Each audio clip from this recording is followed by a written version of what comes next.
Hello students, जैसे कि आपको पता है सीबीएसई पैटर्न के अकॉर्डिंग इस बार आपको बोर्ड्स में मिलेंगे MCQs, that is multiple choice questions. आपके पास जो क्वेश्चन होगा आपको उसके 4 ऑप्शंस मिलेंगे और आपको चूज करना है करेक्ट ऑप्शन। सो केमिस्ट्री में हमारा फर्स्ट चैप्टर है द सॉलिड स्टेट, जिसमें आप टाइप्स ऑफ सॉलिड्स पढ़ते हो, amorphous solid, then crystalline solid, और उसके टाइप्स पढ़ते हो, क्रिस्टलाइन सॉलिड्स के 4 types, then you study about packing of these solids and at last there defects.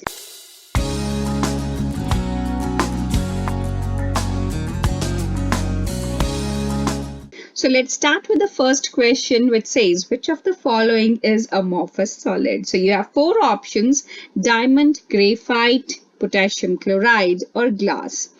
So as you know, जो diamond होता है या graphite होता है या potassium chloride होता है, उनका होता है एक fixed pattern. वो एक फिक्स्ड पैटर्न में एक दूसरे के साथ कंबाइंड होते हैं और उनके फिक्स्ड मेल्टिंग पॉइंट होते हैं और एक डेफिनेट ऑर्डर्ड अरेंजमेंट होती है. सो इसलिए डायमंड, पोटेशियम क्लोराइड और graphite they are crystalline solids. But जो ग्लास है वो अमॉर्फस सॉलिड होता है, वो एक सूडो सॉलिड है. It is not a true solid. इसको हम सुपर कूल्ड लिक्विड भी बोलते हैं. It is super cooled liquid, which means it has property to flow. वो flow कर सकता है, fluidity की property है उसके पास, तो इसीलिए वो एक amorphous solid है, crystalline solid नहीं है. Second question is, which property does not correspond to crystalline solid? अभी क्या है crystalline solid की properties? वो हैं कि उनका fixed pattern होगा, definite geometry होगी, fixed melting point होगा, right, और sharp cleavage होगी. लेकिन जो crystalline solid होता है उसका फिक्स्ड पैटर्न होने की वजह से जब हम कुछ प्रॉपर्टीज की वैल्यूज को मेजर करते हैं, जैसे कि इलेक्ट्रिकल कंडक्टिविटी, रिफ्रैक्टिव इंडेक्स, तो इन प्रॉपर्टीज की जो वैल्यू है वो डिफरेंट डायरेक्शन में डिफरेंट रहेगी. सपोज मैं इस डायरेक्शन में जाऊं तो एक एनायन मुझे इस तरह से मिलेगा, और अगर मैं इस डायरेक्शन में जाती हूं तो सारे ही केटायंस मिलेंगे, ये सारे ही एनायंस मिलेंगे. तो इस वजह से डिफरेंट डायरेक्शन में उनकी डिफरेंट प्रॉपर्टीज होंगी और इस प्रॉपर्टी को बोलते हैं anisotropy. So the property which does not correspond to crystalline solid is being isotropic, क्योंकि वो long range order भी होता है, उनके पास definite geometry भी होती है और उनके पास high intermolecular forces भी होती हैं. मगर इन properties की value डिफरेंट डायरेक्शन में डिफरेंट होने की वजह से they are anisotropic, not isotropic. So correct answer is A option. Then the third question is, tetragonal crystal system exhibits the following dimensions in unit cell. So tetragonal crystal system जो है उसकी जो dimensions है वो हम 3 edges और 3 angles के according बताते हैं. जो हमारे पास 3 एजेस हैं वो हैं ए, बी, सी, और जो 3 एंगल्स हैं वो हैं alpha, beta and gamma. So tetragonal system में ये जो 3 एजेस हैं they are not equal. A is equal to B but B is not equal to C, और ये एंगल्स सभी एक दूसरे के बराबर भी हैं पर सभी हैं 90 degree in measure. So the correct option for tetragonal crystal system is A. The next question is, the number of crystal systems known are. So total number of crystal system जो हैं वो हैं 7, जिसमें आता है triclinic, monoclinic, orthorhombic, tetragonal, trigonal, hexagonal and cubic, making them total 7 in number. So A is the correct answer. Next question is, what type of geometry does a matchbox exhibit? आपने matchbox देखा होगा, तो उसकी जो geometry है उसमें जो edges और angles में आपस में रिश्ता है उसको देख के हमें पता चलता है कि जो उसकी geometry है that is orthorhombic geometry, because the sides A, B, C, they have different lengths,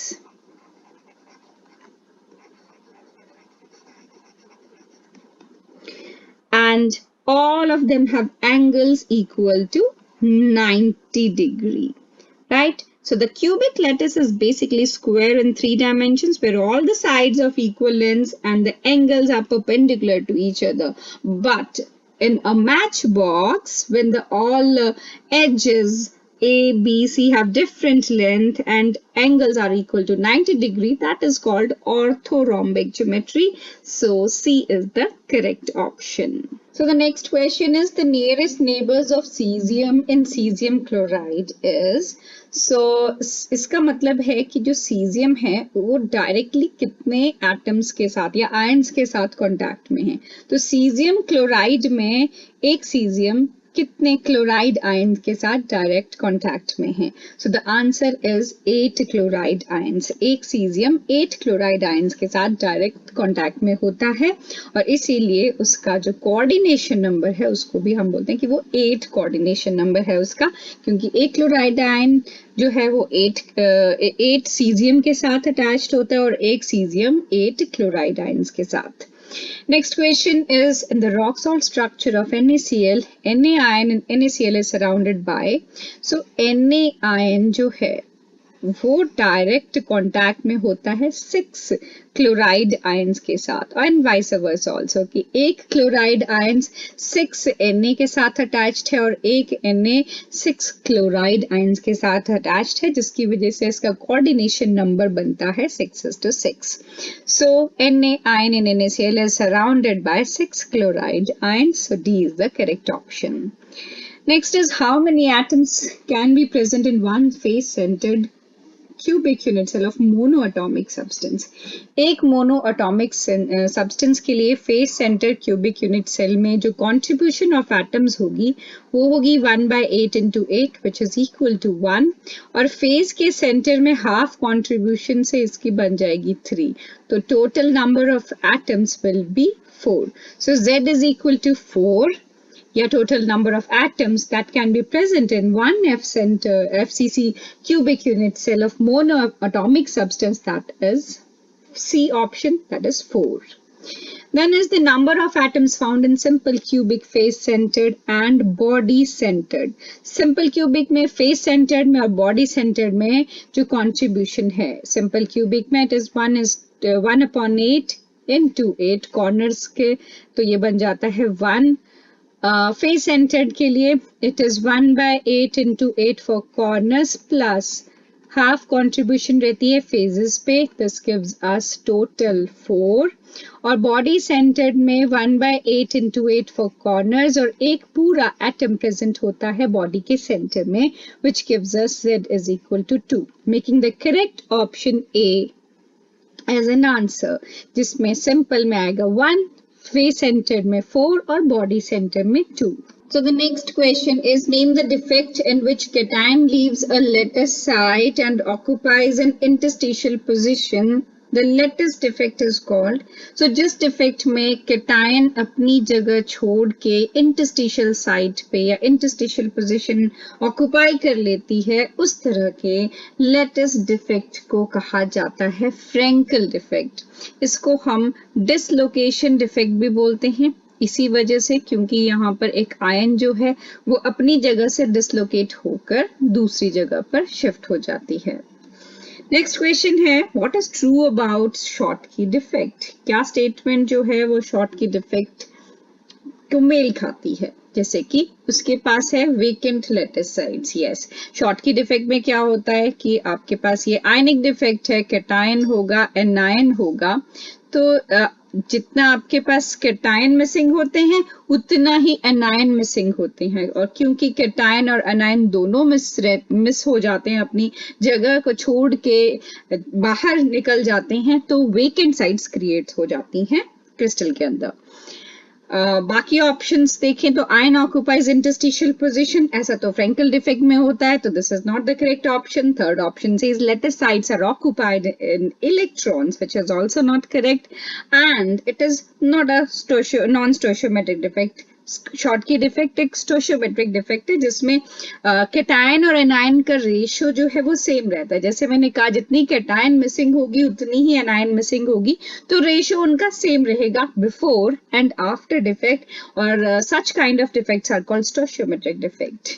then is choose the covalent solid. इनमें से कौन सा कोवलेंट सॉलिड है? कॉपर जो कि एक मेटालिक सॉलिड होता है is not the correct option.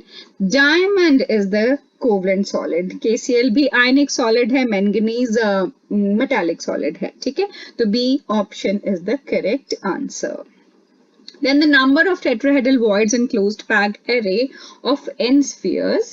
तो इसमें रिलेशनशिप आपसे पूछा गया है कि अगर कहीं पर कोई क्रिस्टल है जिसके पास n नंबर ऑफ एटम्स है, what would be the number of tetrahedral voids.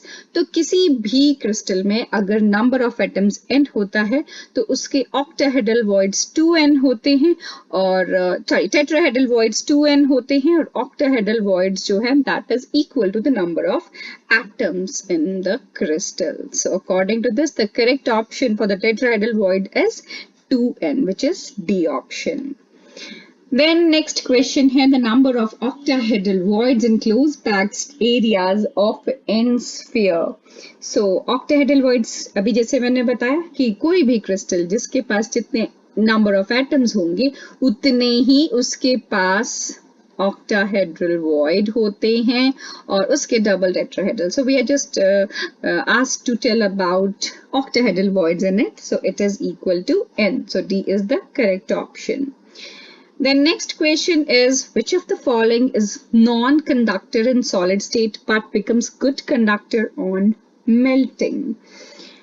Solid state में जो ionic solids हैं वो non-conductor होते हैं क्योंकि जब आयंस मूव करती हैं तभी इलेक्ट्रिसिटी कंडक्ट कर पाते हैं। वो आयंस की मूवमेंट जरूरी है, लेकिन सॉलिड स्टेट में क्योंकि वो आयंस मूव नहीं कर पाती तो they behave as non conductors. But जब मॉल्टन या लिक्विड स्टेट में हो तो फिर वो कंडक्ट कर सकते हैं। तो पोटेशियम तो मेटल है, कार्बन डाइऑक्साइड कोवलेंट सॉलिड है, डायमंड भी, तो इसमें कोवलेंट बॉन्ड होते हैं कार्बन डाइऑक्साइड में, और डायमंड तो रिजिड स्ट्रक्चर है, तो KCl C is the correct option, जो कि एक मेटालिक सॉलिड है जिसमें जो बॉन्ड है वो आयनिक बॉन्ड बनते हैं और वो सॉलिड स्टेट में नॉन कंडक्टर होता है, मॉल्टन स्टेट में वो आयंस मूव कर पाते हैं, तो C is the correct option. Then defect which decreases the density of the crystal. तो इंटरस्टिशियल डिफेक्ट में क्या होता है कि जो आपकी क्रिस्टल होती है उसमें ऑलरेडी एटम्स होंगे, तो बाहर से कुछ एटम्स आके इंटरस्टिशियल साइट्स ऑक्यूपाई कर लेते हैं। अब कुछ बाहर से अंदर आ रहा है तो उससे तो डेंसिटी बढ़ेगी। शॉर्ट की डिफेक्ट में कैटायन और एनायंस अपनी जगह से मिसिंग होते हैं, तो इसमें डेंसिटी कम होगी। फ्रेंकल डिफेक्ट में जो कैटायन है वो इंटरस्टिशियल साइट पे जाता है, it is just dislocation, so there is no change in density, वो सेम रहती है, और एफ सेंटर में एनायन मिसिंग रहता है अपनी साइड से, ठीक है, तो वो नॉन स्टोशियोमेट्रिक डिफेक्ट है, तो इसमें जो डेंसिटी जिसमें कम हो रही है that is Schottky defect. Then is density can be calculated using formula. तो डेंसिटी कैलकुलेट करने का जो फॉर्मूला है दैट इज, जैसे डेंसिटी आप नॉर्मली मेजर करते हो तो डेंसिटी होती है मास अपॉन वॉल्यूम, ठीक है, मास डिवाइडेड बाय वॉल्यूम। सो आप देखो कि मास आपका होगा Z इंटू M, और वॉल्यूम जो है वो टोटल 1 मोल ऑफ एटम के हिसाब से वो एवोगैड्रो नंबर से आप मल्टीप्लाई करोगे उसको, तो D आपका करेक्ट फॉर्मूला बन जाएगा डेंसिटी कैलकुलेट करने के लिए। Then 18th question is the closest packing sequence, AB sequence जो है वो किस तरह की पैकिंग को शो करती है। So this shows hexagonal close packing, जिसको आप HCP भी बोलते हो। तो इसमें एटम्स जो अरेंजमेंट आप पहले देखोगे, उसके बाद जैसे इसमें अगर अरेंजमेंट ऐसे रहेगी, एक एटम के साथ डायरेक्टली 6 एटम्स अटैच्ड हैं, तो जो नेक्स्ट लेयर है उसके ऊपर अरेंजमेंट रहेगी 3 एटम्स की, इस तरीके से, ठीक है। तो यही arrangement, if this is A this is B, so this arrangement keeps on repeating to give hexagonal close packing, so D is the correct option. Next is the close packing sequence ABC। ABC मतलब अब किस तरह से आपका ये बनेगा कि जैसे सेंटर में एटम था, आप उसमें बना रहे हो 6 एटम्स, इसमें डायरेक्टली अटैच्ड हैं, तो ये A कंसिडर कर रहे हो। इसके बाद 3 एटम्स इस तरह से अरेंज्ड हैं, दिस इज B, और इसके बाद नेक्स्ट लेयर इससे भी डिफरेंट होगी C, and this sequence keeps on repeating, gives you ABC type of packing, and इस तरह से बनता है FCC, जो कि है face centered cube. Then an octahedral void is surrounded by, octahedral void कब बनता है, जब 6 atoms arranged हों, जैसे 3 आप इस तरीके से रख रहे हो सीधा ट्रायंगल के फॉर्म में, और इसी के ऊपर नेक्स्ट 3 आप ऐसे प्लेस करते हो उल्टा ट्रायंगल के फॉर्म में, ठीक है। तो इस 6 एटम से जो वॉइड बनता है that is called octahedral void. ऐसे स्टार शेप्ड वॉइड आपको बनेगा और ऑक्टाहेड्रल वॉइड इसको बोलते हैं, और इसमें कितने एटम्स यूज हो रहे हैं, 6 एटम्स, ठीक है। So answer is A6. The coordination number of metal crystallizing in hexagonal close packed structure is, so coordination number here is 12. जैसे कि आपने पीछे वाले पैकिंग में देखा होगा, जैसे ये एटम है ना, ये 1 2 3 4 5 6 एटम के साथ तो यहाँ पर अटैच्ड है, ठीक है। नीचे इसके 3 एटम्स हैं, तो 7 8 9 हो गया, और इसके ऊपर भी 3 एटम्स हैं, तो 10 11 12। तो ये जो एटम है सेंटर वाला एटम, इसके साथ डायरेक्टली 12 एटम्स अटैच्ड हैं, 6 here 3 here and 3 here, making the answer 12, and D is the correct option. Then next question is the number of unit cells in 58.5 grams of NaCl is, so 58.5 grams of NaCl में आपको number of unit cell जो है वो calculate करने हैं। सो इसके लिए सबसे पहले हम कैलकुलेट करते हैं NaCl का मोलर मास। अब NaCl का जो मोलर मास है that is, sodium is 23 and Cl is 35.5. So this makes the total 58.5, right? So आपको जैसे नंबर निकालने के लिए क्या करना है, नंबर निकालने के लिए आपको मास ओवर मोलर मास करना पड़ता है, ठीक है। सो मास आपके पास दिया है 58.5 और मोलर मास आपके पास है 58.5। जैसे मैंने बताया sodium is 23 and chlorine is 35.5। आप 1 मोल के हिसाब से आपको इसको कैलकुलेट करना है, so this will be equal to 6.023 into 10 raised to power 23. So this gives us answer as 6.023 into 10 raised to power 23, right? So number of unit cell आपको निकालना है। अब आपको इस टोटल नंबर ऑफ एटम्स में unit cell निकालना है, तो उसके लिए आपको इसको डिवाइड करना पड़ेगा 4 से, ठीक है। फॉर्मूला यूनिट्स आपको निकालना है, तो इसको आप 4 से डिवाइड करोगे तो this will give you 1.5 into 10 raised to power 23. So this is 6.023 into 10 raised to power 23 upon 4, and this will give you 1.5 into 10 raised to power 23 as the answer. क्योंकि एक NaCl में 4 फॉर्मूला यूनिट्स होते हैं। Next question is name the defect which has the presence of cations in the interstitial sites. आपको वो defect बताना है जिसके पास केटायन प्रेजेंट हो इंटरस्टिशियल साइट्स में।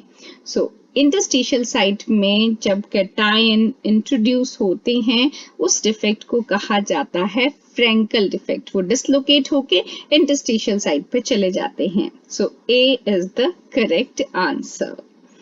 So the question is, a metal crystallizes in face-centered cubic structure. If A is the edge length, what will be the closest approach between two atoms in metallic crystal? So FCC type of packing जब भी crystal में होती है तो जो face diagonal है that is equal to 4r, उसमें 3 atoms होते हैं जिसमें इस तरीके से सेंटर वाले एटम के 2 रेडियस और जो फेस डायगोनल के साइड वाले एटम्स है उनका एक एक रेडियस मिलकर ये 4r होता है। और पाइथागोरस थ्योरम लगा के इसमें जो 4r की वैल्यू आती है that is equal to √2a।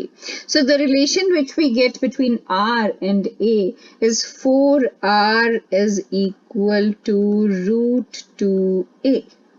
Right. So r यहाँ radius है, a यहाँ edge length है, so closest distance will be 2r. So what will be 2r? 2r will be equal to √2a upon 2, which is equal to a upon √2, thus making the first option the correct one. So answer is a here. Then is next question, an element crystallizes in body-centered cubic lattice with the unit cell of 429 angstrom and the radius of the atom is asked. So BCC के लिए ये same relationship body diagonal के लिए रहता है, उसमें √3a is equal to 4 और आपको ये मतलब relationships directly a और r के FCC के लिए, simple के लिए, body centered के लिए, सबके लिए याद रखने हैं। ठीक है, तो इससे r जो है वो आ जाएगा √3 upon 4 और a edge length जो दिया है that is 4.29 angstrom. Okay, this is 4.29 angstrom and the answer to this will be equal to 1.8576 angstrom, right? So thus the correct option would be A, which is 1.86 angstrom, right? So इस part में आज हम इतने ही questions करेंगे, बाकी कोई questions हम करेंगे नेक्स्ट पार्ट में। टॉपिक से रिलेटेड आपके जो भी प्रॉब्लम्स हो, जो भी क्वेरीज हो, आपको जो भी पूछना हो, आप कमेंट सेक्शन में लिखकर हमसे पूछ सकते हैं।